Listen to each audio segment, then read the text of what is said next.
Il y a des matins qui sont très durs, il y a des matins tristes aussi. Est-ce qu'il n'y a pas des matins parfois où on est joyeux? Et enfin, il y a des matins où on se réveille même pas.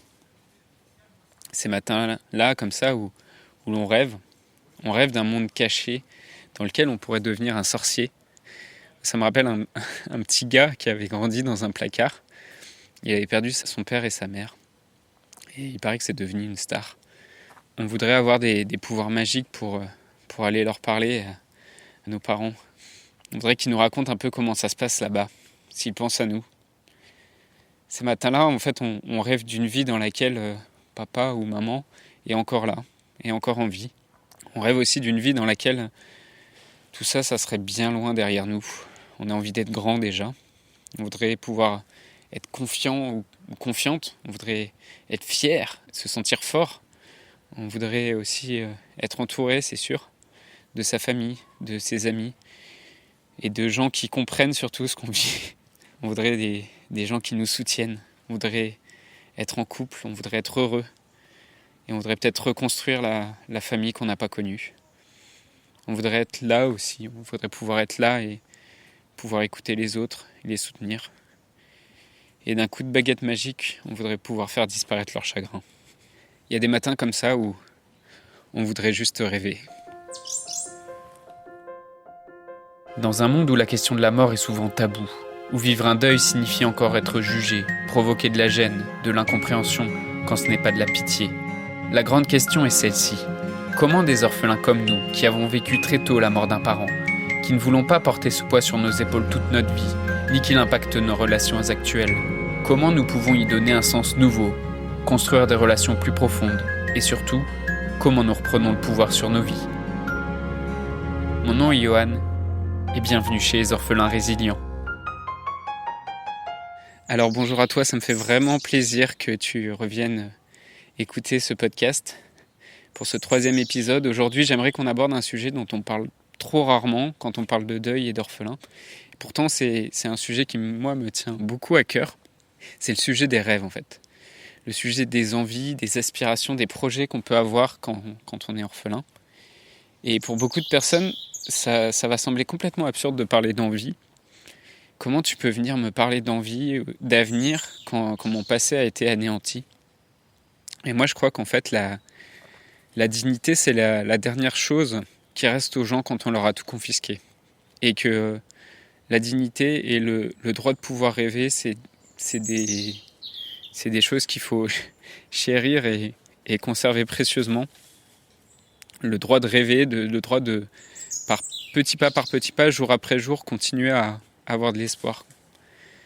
Et aujourd'hui, on va faire un peu comme hier, on va mettre des mots sur les rêves qu'on peut avoir et ce qui nous rend vivants et ce qui nous rend heureux. Donc moi, avant de commencer à m'intéresser à mes rêves, à mes propres projets, j'avais même pas idée qu'en fait, il y avait des modèles à qui je voulais ressembler. Et quand t'as 5 ans ou quand t'es adolescent, quand t'es jeune, et que t'es un orphelin, bah tu sais pas que cette histoire, elle a pu arriver à d'autres personnes, et d'autres personnes qui sont devenues des adultes, et qui sont parfois des adultes même très épanouis, ou même des célébrités qui sont passées par les mêmes épreuves. Et je vais te donner quelques exemples. Marilyn Monroe, Malcolm X, Coco Chanel, Orson Welles, et il y en a plein d'autres. Donc forcément, pour toi, quand tu grandis, la seule définition d'orphelin que tu as entendue, c'est celle d'un enfant abandonné, tout seul, dont on a un peu pitié, et généralement pour lequel on va donner pour une association caritative. Donc quand c'est cette image que te renvoie la société, forcément c'est difficile de se sentir confiant par rapport à ton vécu. Et quand moi, petit enfant de 5 ans, on me dit que parce que je suis orphelin, j'ai rien à offrir au monde, que j'ai rien à créer, qu'on prend pitié pour les orphelins, en fait, on me retire mon pouvoir. Alors je dis pas que c'est forcément ce que les gens veulent signifier quand ils prennent pitié pour des orphelins, mais en tout cas c'est ce que l'imaginaire collectif t'apprend. Pourtant moi j'estime que j'ai vécu une enfance heureuse. J'ai grandi près de la mer en Bretagne, dans le golfe du Morbihan. Et j'estime que j'ai une enfance que beaucoup de personnes pourraient m'envier.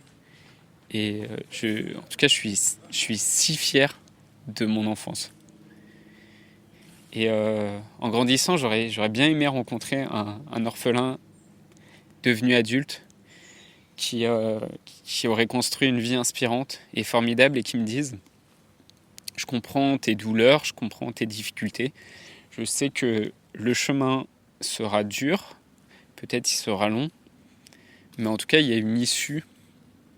Et il y a un moment où tu as pris du recul, où tu as appris ce que la vie avait cherché à t'apprendre et où tu es plus apaisé. » J'aurais aimé qu'on me montre aussi que toute cette souffrance, c'était une source de créativité et d'innovation incroyable.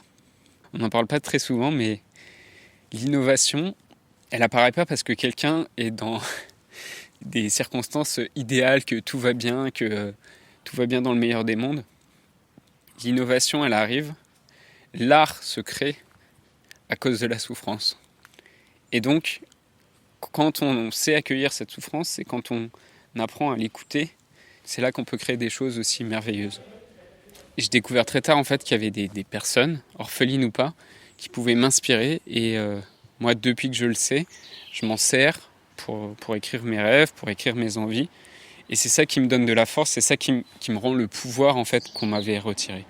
Donc des rêves tout simples au plus ambitieux que tu puisses faire.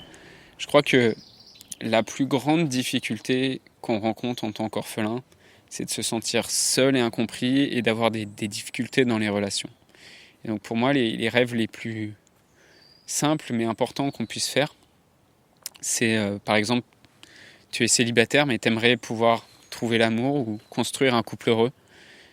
Ou alors tu es en couple et tu aimerais que ta relation elle soit quelque chose d'authentique, d'équilibré, d'honnête, de douce et de vrai. Et là, je voudrais vraiment te porter l'attention sur les mots que j'utilise, parce qu'en fait, quand tu n'as pas cherché à définir ce que tu attendais d'une relation, il ne faut pas s'étonner que tu n'obtiennes pas ce que tu attendais de cette relation. Et c'est pour ça que pour moi, et moi je n'avais pas du tout conscience quand j'ai commencé à me mettre en couple, que je ne savais pas ce que j'attendais de ce couple. Et c'est pour ça que pour moi, mettre des mots sur ses rêves, c'est hyper important. Peut-être aussi, tu as envie d'être à l'aise dans tes relations et tu voudrais plus dépendre du regard des autres. T'aimerais, alors c'est quelque chose pour moi qui est aussi très important, c'est d'avoir confiance en soi, d'être capable de communiquer avec aisance, de t'affirmer. Pour un orphelin qui se sent isolé et incompris, forcément, ce n'est pas des choses qui sont évidentes au premier abord. Et de pouvoir parler de ce sujet douloureux sans crainte d'être jugé aussi, c'est quelque chose qui est important et auquel on peut rêver. Et savoir écouter ses émotions, qu'elles ne viennent plus impacter tes relations, que tu sois capable aussi d'écouter les émotions des autres. Et quelque chose de fondamental, c'est quand on a vécu une jeunesse qui puisse être aussi douloureuse, de pouvoir retrouver du sens dans la vie. Donc voilà, je voudrais que tu t'autorises à rêver à ça, à imaginer ça. Et je voudrais que tu me dises, toi, est-ce que ça résonne en toi ce que je te partage ? Est-ce que tu as des rêves, des envies par rapport à ce que tu as vécu ou par rapport à ce que tu voudrais vivre, des plus simples aux plus ambitieux ? Je te propose de venir les partager avec nous sur le groupe Facebook des Orphelins Résilients. Je voudrais te remercier d'avoir écouté cet épisode et j'espère sincèrement que ce que je t'ai partagé aujourd'hui t'a aidé. Si ça t'a aidé, alors assure-toi de le partager avec quelqu'un d'autre qui en a besoin. J'ai créé récemment un groupe Facebook qui rassemble des orphelins ayant pour mission de partager leur expérience et de s'entraider. Ce groupe s'appelle Orphelins Résilients et l'accès est gratuit. Tu peux retrouver tous les détails pour rejoindre le groupe dans la description du podcast. Orphelins Résilients, c'est une communauté d'orphelins entreprenants, audacieux, ayant réellement envie de faire une différence dans leurs relations auprès de leurs proches et avoir une vie de couple inspirante. Dans ce groupe, tu retrouveras des interviews d'experts et d'artistes, des questions-réponses, des lives et des méditations, et surtout un groupe d'orphelins motivés, courageux et bienveillants. Donc je t'invite à rejoindre le groupe dès maintenant, c'est l'endroit dans lequel je partage le plus de contenu en ce moment. Le podcast Orphelin Résilient, c'est un nouvel épisode tous les jours du lundi au vendredi à 8h. Merci encore pour ton écoute. Je te laisse découvrir le sujet du prochain épisode. À très vite. Dans le prochain épisode, je te raconterai mon histoire en tant qu'orphelin, comment j'ai grandi.